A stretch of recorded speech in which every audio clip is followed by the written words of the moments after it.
नमस्कार शिको शब्दांतरीचे यूट्यूब चॅनलमध्ये मी कवयित्री सौमा हनुमंत लुकडे आपल्या सर्वांचं हार्दिक स्वागत करते। जात्यावरच्या पारंपरिक ओव्याच्या भागामध्ये मी काल एकादशी आषाढी एकादशी झाली आणि आज बारस। कालपासूनच महिनाभर प्रवास करून विठुरायाच्या दर्शनाला गेलेले सर्व संत काल दुपारच्या नंतर आपल्या आपल्या गावी जायला निघतात आणि आज तर बऱ्यापैकी सगळेच आपल्या आपल्या गावी जातात आणि एवढे संत सगळे त्यांच्या गावी गेल्यावर विठुराया एकटा पडतो आणि त्याला काय वाटतं ते आपण ह्या ओव्यातून ऐकणार आहोत। त्यामुळे ओव्या शेवटपर्यंत ऐका आणि ओव्या आवडल्यास व्हिडिओला लाईक करा, कमेंट करा, जास्तीत जास्त लोकांपर्यंत शेअर करा आणि अजून जर चॅनलला सबस्क्राइब केलं नसेल तर आठवणीने करा। चला तर मग ऐका ओव्या।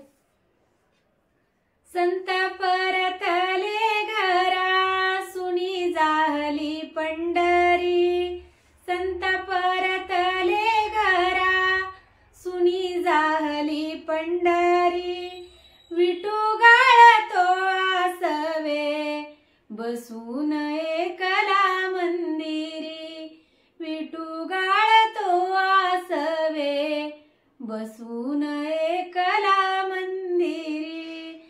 संत परतले घरा, संत परतले घरा, विठूच लागणा म्हण, सतावते या देवाला वैष्णवाची आठवण, सतावते देवाला वैष्णवाची आठवण।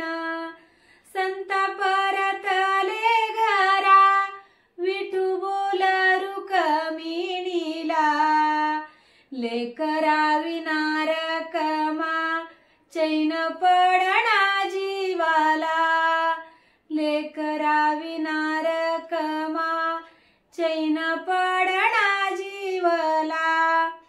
येती का घर कमाई, येती का घरू खमाई, तुला लेकरांची सय, घडीभर पंढरीत मन माझा लागणाय, घडीभर पंढरीत मन माझा लागणाय।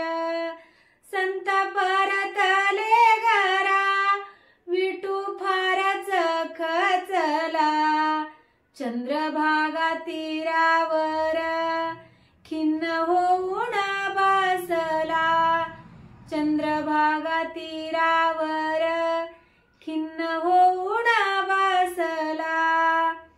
चंद्रभागेच्या पाण्यात उभा ठेवून व पाय, सावळा हा पांडुरंग आळका संताचा लय, सावळा हा पांडुरंग आळका संताचा लय। सावळ्या पांडुरंगाला लागनान पाणी गोड, सय संताची मनात अंतकरण जड जड, सय संताची मनात अंतकरण जड जड।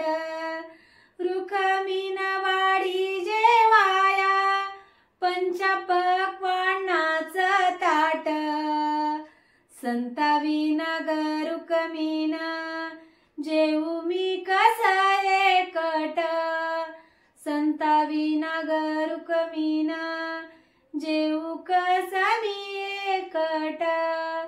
ह्या ओव्या माझ्या स्वरचित आहेत। धन्यवाद।